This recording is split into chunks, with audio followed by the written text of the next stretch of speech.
Physics Bihar board में आपको 35 by 35 की तैयारी कराया जा रहा है। ठीक है, MKR क्लासेज चैनल को, ठीक है, जरूर जुड़े। जब आप लोग चैनल को अगर सब्सक्राइब नहीं किए हुए तो सब्सक्राइब कर लीजिए, पसंद आ रहा है तो लाइक कीजिए, शेयर कीजिए। चलिए, टाइम को हम ज़्यादा नहीं गवाएंगे। 1/4 पाई एलिमेंट 0 या इप्सिलॉन नॉट भी पढ़ा जाता है। ठीक है, तो 1/4 पाई एलिमेंट 0 का मान क्या होता है? तो 9 × 10⁻9 न्यूटन मीटर स्क्वायर C के पावर -2 माने 9 × 10⁻9 न्यूटन मीटर स्क्वायर प्रति कूलम स्क्वायर। ठीक है, कभी कभी इसका ऐसे भी पूछ सकता है कि 1/4 पाई एलिमेंट 0 का मात्रा क्या होता है? तो न्यूटन मीटर स्क्वायर प्रति कूलम स्क्वायर या एक ही है। ठीक है, ऐसे भी हम लिख सकते हैं। अब यही चीज को उल्टा कर दिया, नीचे वाला को ऊपर पलट दिया, तो ऊपर पलट दिया तो इसका मतलब इसका मान भी पलट जाएगा। तो 9 का बटा क्या होगा? तो 1/9। इसका उल्टा क्या होगा? तो उल्टा में माइनस लग जाएगा। ठीक है, अगर 1/4 पाई एलिमेंट 0 का मान पूछेगा तो इतना होगा। ठीक है, अगर इसका मात्रक पूछेगा तो क्या होगा? न्यूटन मीटर स्क्वायर प्रति कूलम स्क्वायर। 4 पाई एलिमेंट 0 का मान क्या होता है? तो 1/9 10 के पावर -9 कूलम स्क्वायर प्रति, अगर पावर माइनस में रहता है उसको प्रति पढ़ा जाता है, प्रति न्यूटन मीटर स्क्वायर, या ऐसे भी लिखा जा सकते हैं। दोनों मान को आप लोग ध्यान में रखिए। एलिमेंट 0 का मान क्या होता है? तो 8.85 × 10 के पावर -12 होता है। कभी कभी यहाँ पर लिख देता है 8.9 भी लिख देता है × 10 के पावर -12। तो सेम वही बात हुआ, 854 900 के आसपास जा रहा है। तो एलिमेंट 0 का मान इतना होता है, और इसका मात्रक पूछेगा तो क्या होगा? तो कूलम स्क्वायर प्रति न्यूटन मीटर स्क्वायर। सेम इसी का जैसा इसका मात्रक भी होता है, या इसका दूसरा मात्रक क्या होता है? फैराड प्रति मीटर होता है। क्या होता है? फैराड प्रति मीटर। और एलिमेंट 0 यानी इप्सिलॉन नॉट का बीमीय सूत्र क्या होता है? तो A² T के पावर 4 M के पावर -1 L के पावर -3 होता है। ये बात ध्यान में रखिएगा। आपेक्षिक प्रावैधता, ठीक है, एलिमेंट R किसके बराबर होते हैं? तो एलिमेंट बटा एलिमेंट 0 के बराबर होते हैं। और हवा के लिए एलिमेंट R का मान कितना होता है? 1। और धातु के लिए कितना होता है? इन्फिनिटी माने अनंत। कोई भी धातु हो, सोना चांदी सोडियम पोटेशियम कोई भी धातु हो, उसकी एलिमेंट R क्या होगा? इन्फिनिटी। और पानी के लिए एलिमेंट R का मान कितना होता है? 80।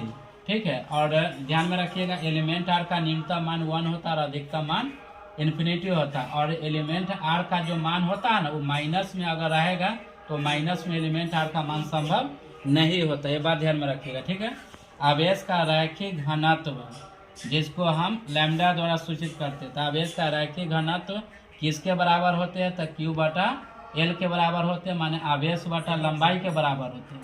कभी कभी पूछ सकता है कि आवेश के रैखिक घनत्व का मात्रा क्या होता है? तो कूलम प्रति मीटर यानी C m⁻⁻1 होता है। ठीक है, आवेश का पृष्ठ घनत्व किसके बराबर होते हैं? तो सिग्मा माने छोटी सिग्मा इसको कहते हैं। तो सिग्मा बराबर Q/A माने आवेश बटा क्षेत्रफल के बराबर होते हैं। और आवेश के पृष्ठ घनत्व का मात्रा क्या होता है?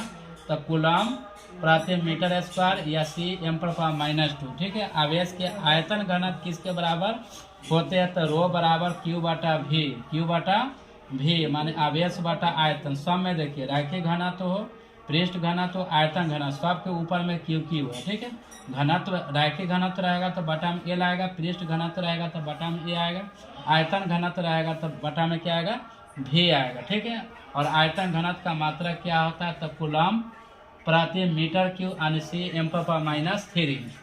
आवेश का क्वांटमीकरण किसके बराबर होते हैं? तो Q बराबर ±N, माने N का मान प्लस में भी हो सकता है और माइनस में भी हो सकता है। माने 5 -3, ठीक है, 10 माने प्लस में भी हो सकता है, N का मान माइनस में भी हो सकता है। लेकिन N का मान अगर बटा में आ जाए तो संभव नहीं, N का मान अगर पॉइंट में आ जाए तो संभव नहीं है। तो याद रखिए आवेश के क्वांटमीकरण Q बराबर ±N ही होता है, जहाँ N एक पूर्णांक होता है। पूर्णांक प्लस में भी होता है, माइनस में भी होता है और 0 भी होता है। तो याद रखिए N का मान माइनस प्लस दोनों में संभव होगा। ठीक है, अगर बटा में ऑप्शन हो तो संभव नहीं होगा, अगर पॉइंट में हो तो आवेश का क्वांटमीकरण का मान संभव नहीं होता। ठीक है, E बराबर होता है F बटा Q। E क्या है? तो विद्युत क्षेत्र की तीव्रता होती है। तो विद्युत क्षेत्र की तीव्रता किसके बराबर होता है? तो F बटा Q, जहाँ F क्या है? बल है, Q क्या है? आवेश है। तो क्वेश्चन पूछेगा कि किसी विद्युत क्षेत्र की तीव्रता किसके बराबर होती है? तो E बराबर F बटा Q। अब विद्युत क्षेत्र की तीव्रता का मात्रक क्या होता है? तो न्यूटन प्रति कूलम या वोल्ट प्रति मीटर, मान n c के पावर -1 या v m पावर -1। अब विद्युत क्षेत्र की तीव्रता कैसी राशि है? तो विद्युत क्षेत्र की तीव्रता एक सदिश राशि। कभी कभी ऐसे भी क्वेश्चन घुमा देगा कि यदि परीक्षण आवेश Q हो, ठीक है, और विद्युत क्षेत्र की तीव्रता E हो, तो उस पर लगने वाले बल किसके बराबर होगा? बल माने F, बल माने क्या चीज? F। तो यहाँ से क्रॉस गुना करेंगे तो क्या होगा? QE माने परीक्षण आवेश Q, परीक्षण आवेश Q, विद्युत क्षेत्र की तीव्रता E हो, तो उस पर लगने वाले बल का मान क्या होगा? QE। तो याद रखिए विद्युत क्षेत्र की तीव्रता किसके बराबर होता है? F बटा Q। मात्रक क्या होता है? न्यूटन प्रति कूलम या वोल्ट प्रति मीटर। और यह एक ऐसी राशि है, सदिश राशि है। ठीक है, एक चीज और समझ जाइए, आप पढ़े हैं कूलम के नियम से हम किसका मान निकालते हैं? तो कूलम के नियम से बल का मान निकालते हैं। ठीक है, बल F बराबर क्या आता है? 1 बटा 4 पाई एलिमेंट 0 इंटू Q1 Q2 बटा क्या चीज? R² होता है। ठीक है, तो कूलम के नियम में F समानुपाती 1 बटा R के पावर n दे, तो n का न्यूनतम मान क्या होगा? तो यहाँ फॉर्मूला हम पढ़े कि R के पावर 2 होता है, यहाँ n दे, तो n का न्यूनतम मान क्या होगा? 2 होगा।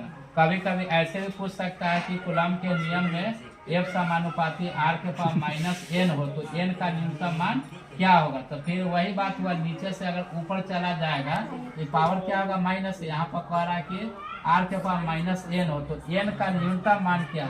ये तो नीचे से जाने के बाद ऊपर पावर माइनस लगा, तो n के जगह पर क्या होना चाहिए? 2 होना चाहिए। तो n का न्यूनतम मान क्या होगा? 2 होगा। अगर इस रूप में भी देगा कि कूलम के नियम से F समानुपाती 1 बटा R के पावर n हो, तो n का न्यूनतम मान 2 हो। अगर माइनस में भी देगा तभी n का मान क्या होगा? 2 ही होगा। ठीक है, अगला वीडियो के लिए आप थोड़ा इंतजार कीजिए, फिर हम मिलते हैं।